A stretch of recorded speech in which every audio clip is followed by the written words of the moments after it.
Ողջույն հարգելի հայրենակիցներ, ձեզ հետ է առողջ որոշումը։ Բազմաթիվ հարցեր եմ ստացել ձեր կողմից, կախված առողջապահական տարբեր ծրագրերին, հիվանդություններին, սակայն այսօր ես չեմ խոսելու դրանցից։ Ինչու՞, որովհետև այս օրհասական ժամանակահատվածներում, երբ հայ առաքելական եկեղեցու հետևորդները պայքարում են սեփական իշխանության դեմ, որպեսզի պաշտպան կանգնեն հայ առաքելական եկեղեցուն, խոսել տարբեր սոցիալական առողջապահական ծրագրերից այդքան էլ տեղին չէ։ Եվ այս ամեն ինչի կոնտեքստում ես այսօր ուզում եմ խոսել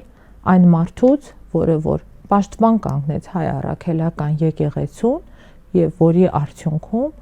այս պահին գտնվում է անազատության մեջ։ Խոսքը Սամվել Կարապետյանի մասին է։ Սամվել Կարապետյանի ձերբակալությունից հետո քաղաքացիական պայմանագիր կուսակցության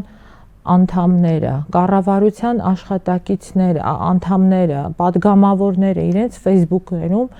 մի այսպես ասած շքերթ էին կազմակերպել, ով ոնց կարող էր քննադատում էր, մտքեր էին ասում, օրինակ, առողջապահության նախկին նախարար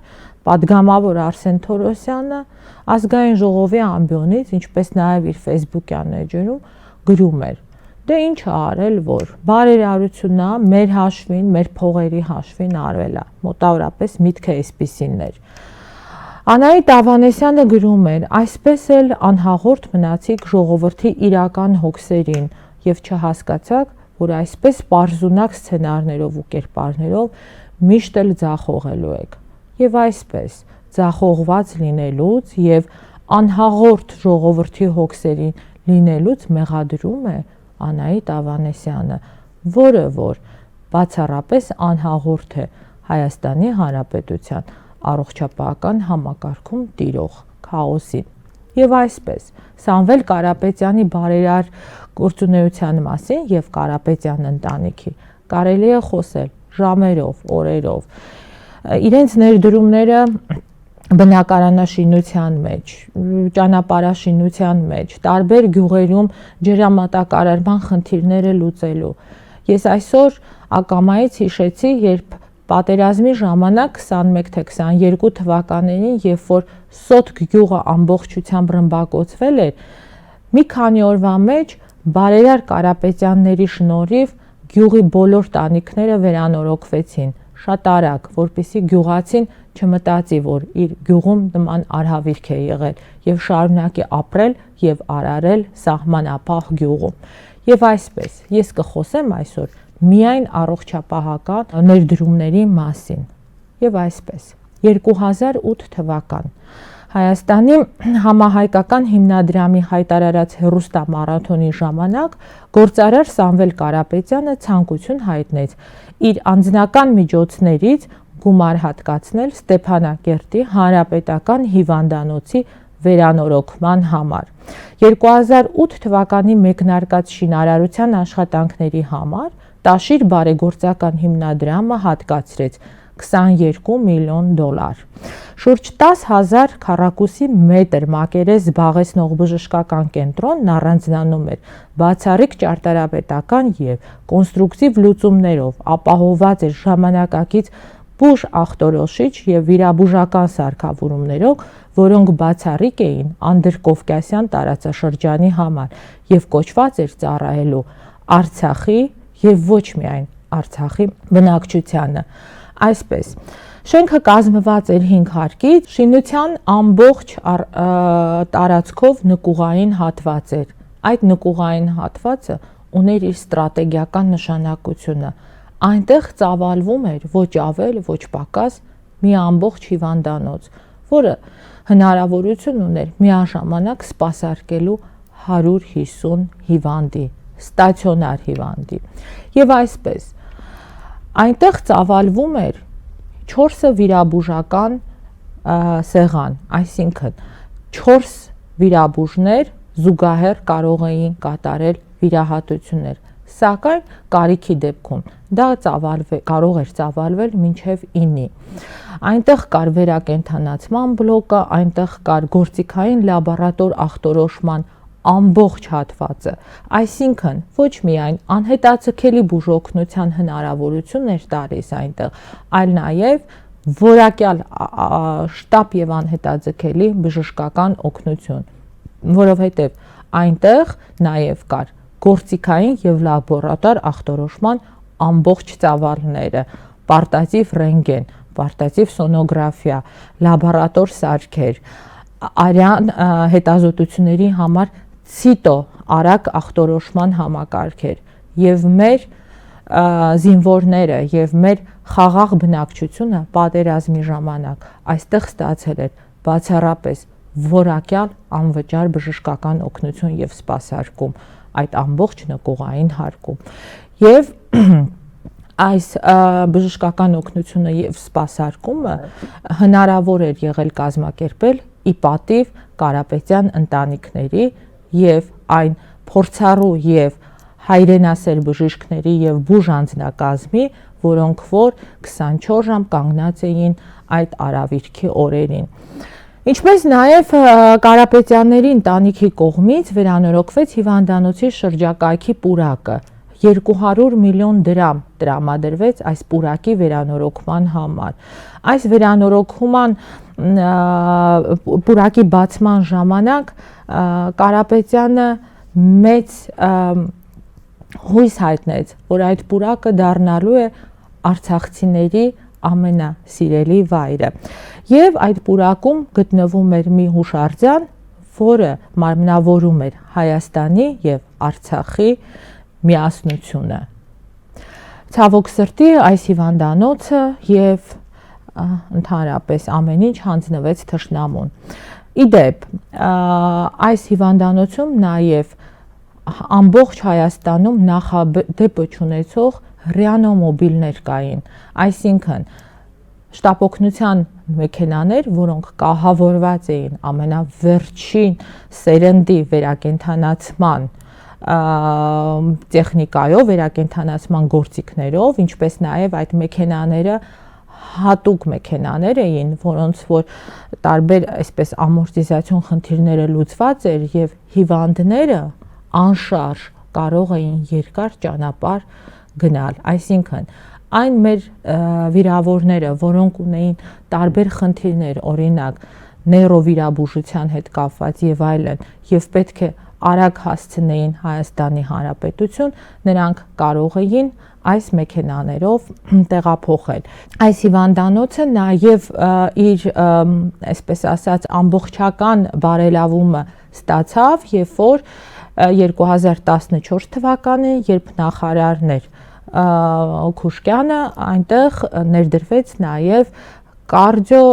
վիրաբուժության կենտրոնը, այսինքն Արցախի Ստեփանակերտի հանրապետական հիվանդանոցը այդ առումով ուներ բոլոր ծառայությունները։ Եվ ահա 2018 թվական Վանաձոր։ 2018 թվականին Վանաձորում բացվեց Վանաձորի բժշկական կենտրոնը, որը որ ուներ նաև ծննդատուն եւ ծննդատան համար նորից ներդրում էին կատարել Կարապետյան ընտանիքը։ Ոչ ավել, ոչ պակաս 4 միլիոն դոլարի ներդրում էր կատարվել։ 2018 թվականին Վանաձորի բժշկական կենտրոնի բացմանը մասնակցում էր Արսեն Թորոսյանը, Ավետիք Էլոյանը, Քաղշին նախարար եւ Լոռու մարզպետ Անդրեյ Ղուկասյանը։ Նայենք տեսանյութը։ Ուրախ եմ, որ այսօր շահագործման ենք հանձնում մարզային եւս մեկ ժամանակի պահանջներին համապատասխան բժշկական հաստատություն։ Ուզում եմ շնորհակալություն հայտնել ծրագրի իրագործման ողջ ընթացքում ներդրած ջանքերի համար։ Աշի բարեգործական հիմնադրամին, բժշկական կենտրոնի ծննդատան մասնաշենքի կառուցման եւ քաղաքաշինության պետական կոմիտեին հիվանդանոցային մասնաշենքի կառուցման աշխատանքներ իրականացնելու համար։ Հարգելի հարազատներ, հարգելի բարեկամներ, այսօր մեծ տոն է Վանաձոր քաղաքում։ Ես մեր ընտանիքի անունից շնորհավորում եմ ձեզ վանաձորցիներ։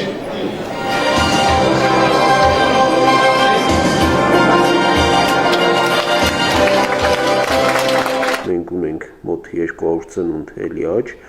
18-ին եղել է ընդհանուր 1079 ծնունդ, 19-ին 1231։ Ծնելիության աճող ցուցանիշները բժշկական կենտրոնի տնօրենը կապում է ստեղծված պայմանների հետ։ Նոր մասնաշենքի կառուցումը լոռացիներին տնվել է հնարավորություն հեռուն չհասնելու եւ բարձրակարգ միջավայրում փոքրիկներին լույսաշխարհ բերելու։ Բաժանմունքում հիանալի, որը կրում է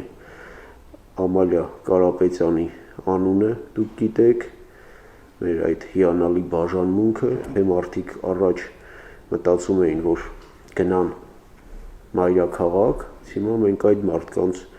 շատ բարձր մակարդակի հսկում ենք, հետո իրանք ծննդաբերում են մեր այդ բարձրակարգ բաժանմունքում։ Եվ այսպես, տեսանյութում մենք տեսնում ենք, թե ինչպես է Արսեն Թորոսյանը շնորհակալություն հայտնում Կարապետյանների ընտանիքին այս ներդրման համար։ Արսեն Թորոսյանը շատ այսպես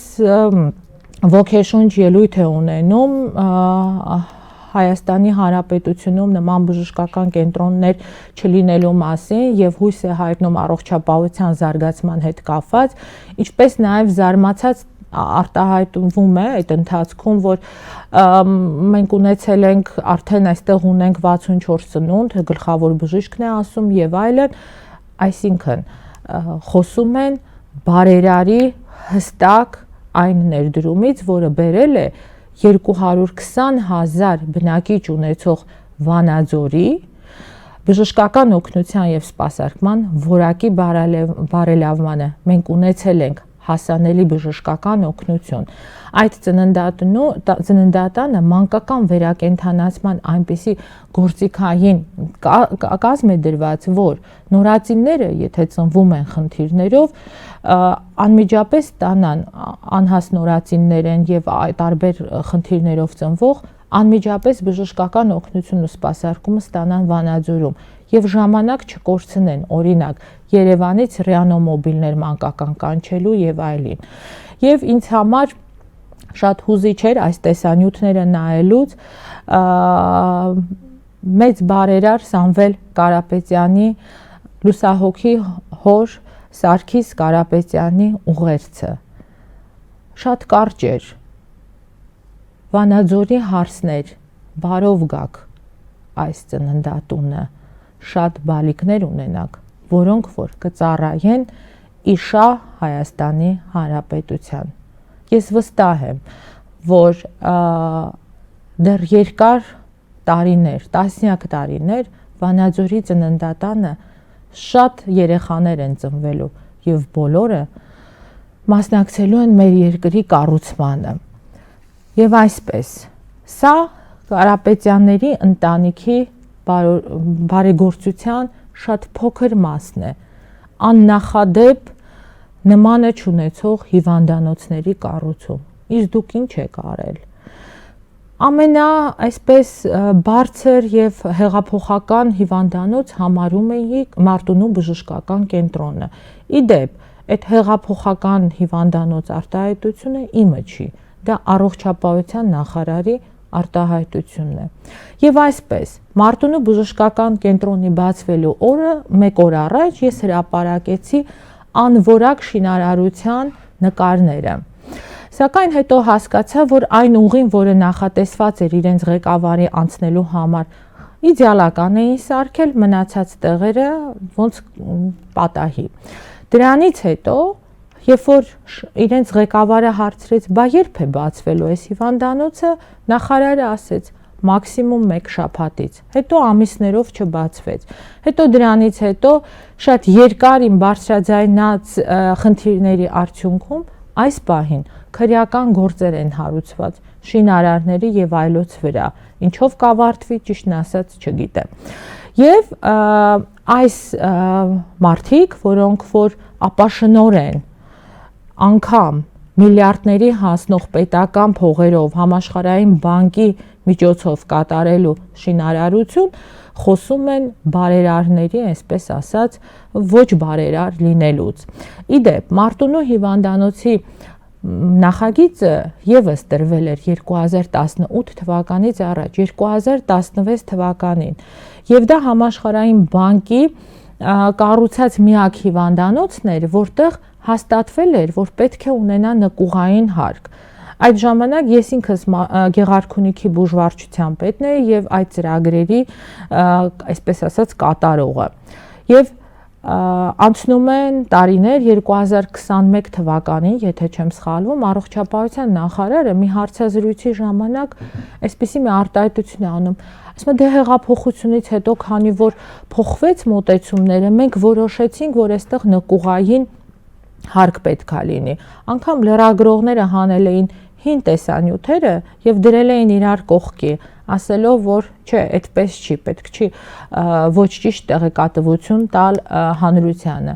Լավ, կատարեցին, այդ նկուղային հարկը ուներ ստրատեգիական նշանակություն, սակայն ինչ արեցիք։ Մի օր տարակ այնտեղ թերապևտիկ բաժանմունք հիմնեցիք, կիսատ-պռատ, հետո տեսչական մարմինը էլի իմ հորդորներով գնաց, ստուգեց, հասկացրեց, որ թերապևտիկ հիվանդներն իրավունք չունեն նկուղում բուժվելու, այնուհետև բերեցիք մանկական բաժանմունքը դրեցիք, էլի իմ հորդորով